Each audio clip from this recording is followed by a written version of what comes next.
considered together makes up our actual age.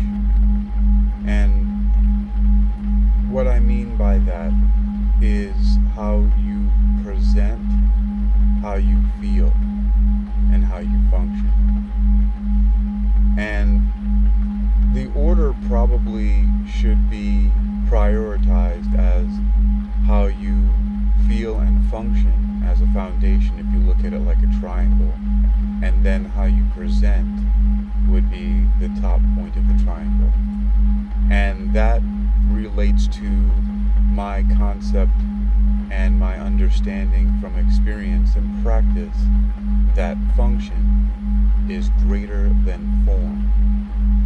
And the 4 types of aging are chronological aging, psychological aging, biological aging, and physiological aging.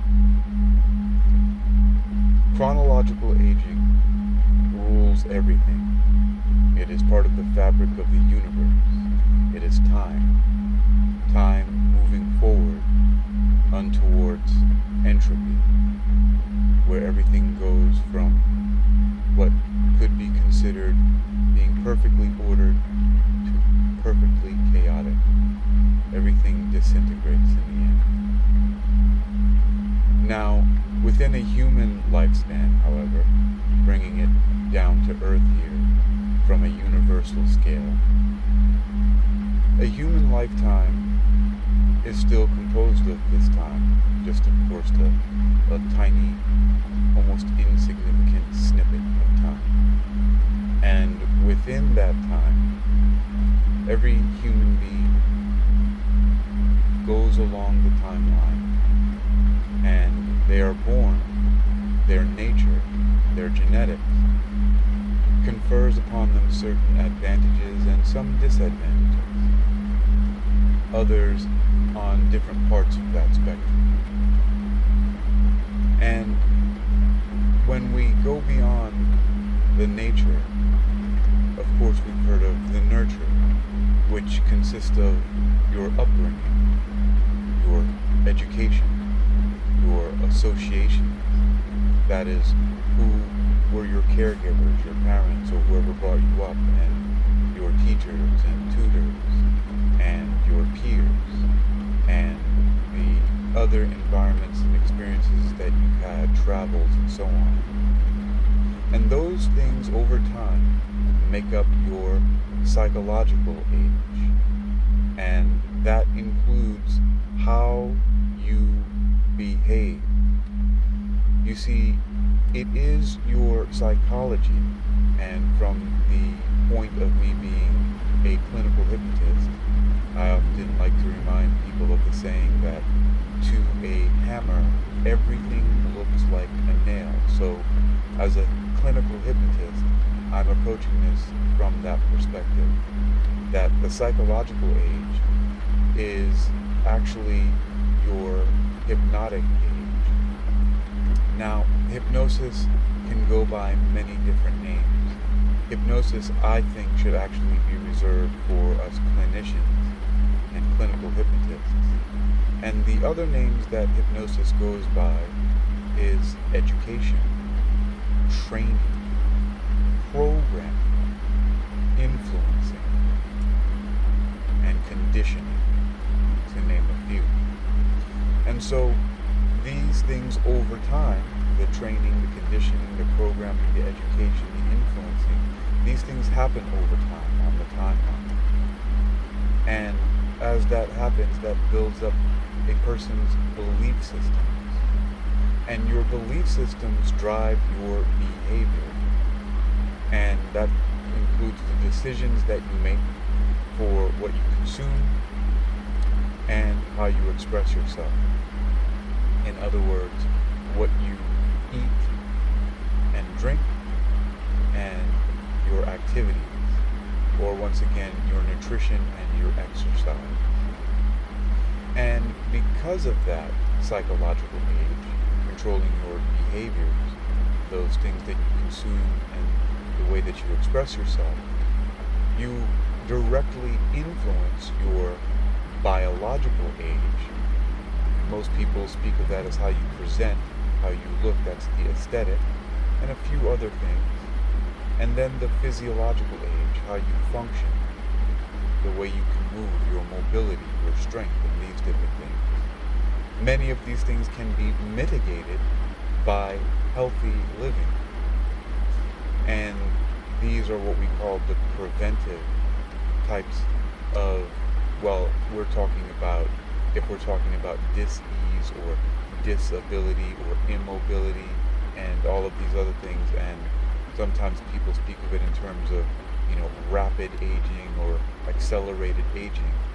And so the preventive steps are the healthy habits, the healthy living, which will prevent this accelerated aging.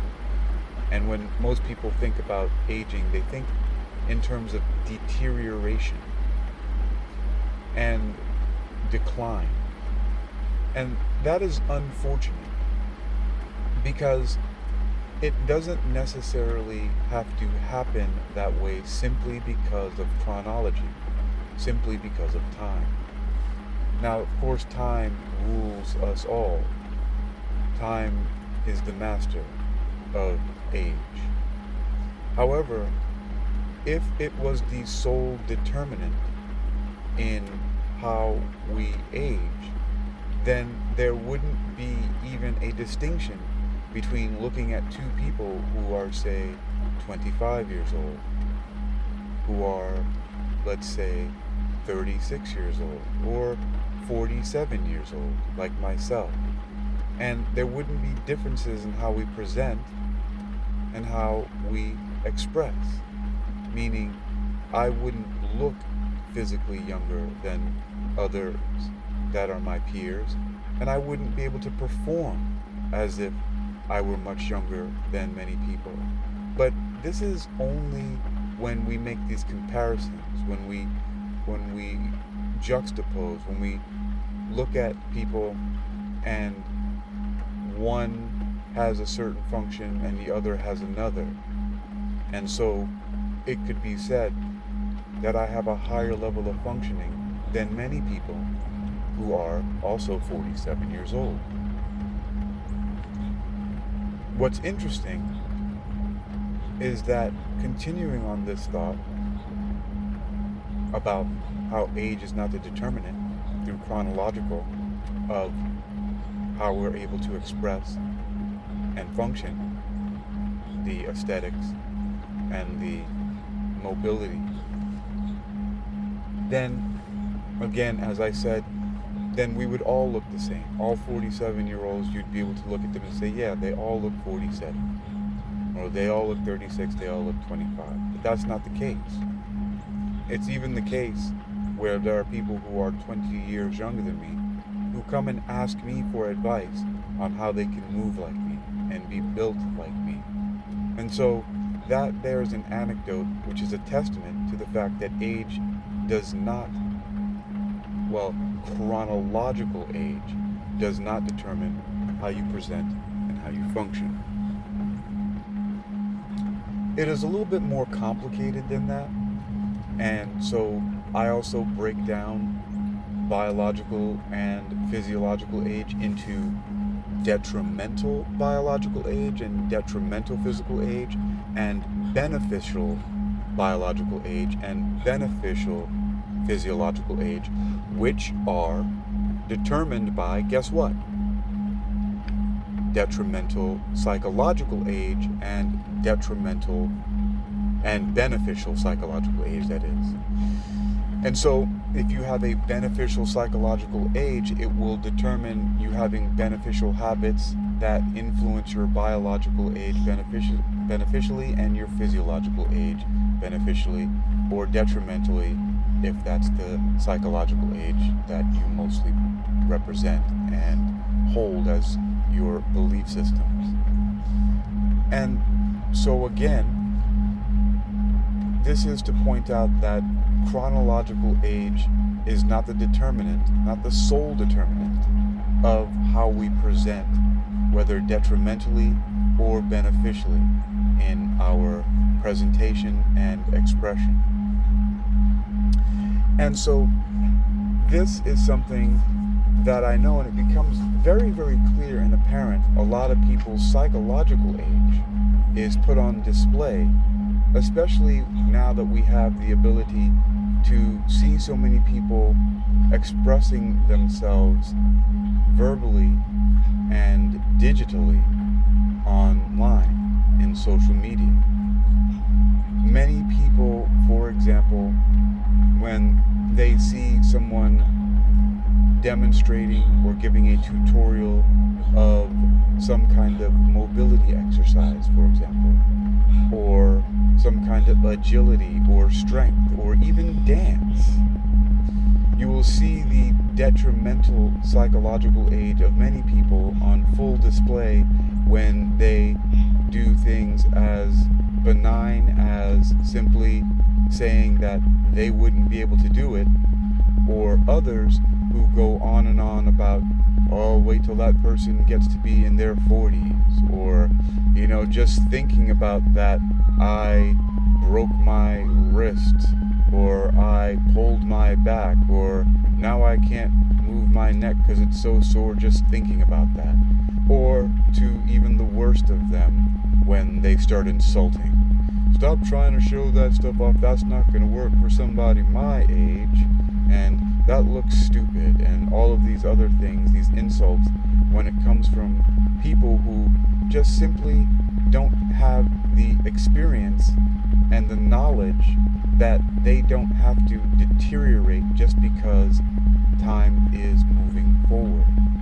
And a lot of times this comes from people's fear and jealousy and envy, because they see that someone else is doing something and they feel like they can't, and so they never try. And so the only thing that helps them to feel better is by claiming that something that's inevitable, like the passage of time, has stolen away from them their ability to have a healthy presentation aesthetically and a healthy expression dynamically and functionally. And so their only recourse is to display their mediocrity and limitations. And I have understanding for this. I have some empathy for it, because I know that this has been passed down to them either by how they were raised or many things in their environment, and they really just don't know any better. And so on and on it goes. And that's a demonstration of their detrimental psychological age.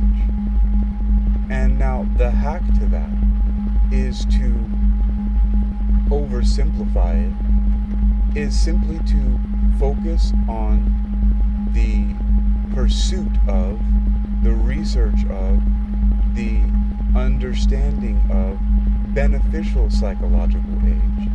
Look for the things that will teach you the ways of how to eat better, to rest better, to be more flexible, to be stronger, to be faster, to be more mobile. When you're in pursuit of those things, you tend to find them. And so look for the things that will contribute to your beneficial psychological age, meaning the things that will help you to focus on being the best that you can be for you. When you focus on that, you'll get better. You can cut out all of the other nonsense when you are focusing on being better. And the better that you focus on, the better that you will be. And you act on these things daily, little by little. You can get better, but you have to start somewhere. Incremental change is the best, but it can happen.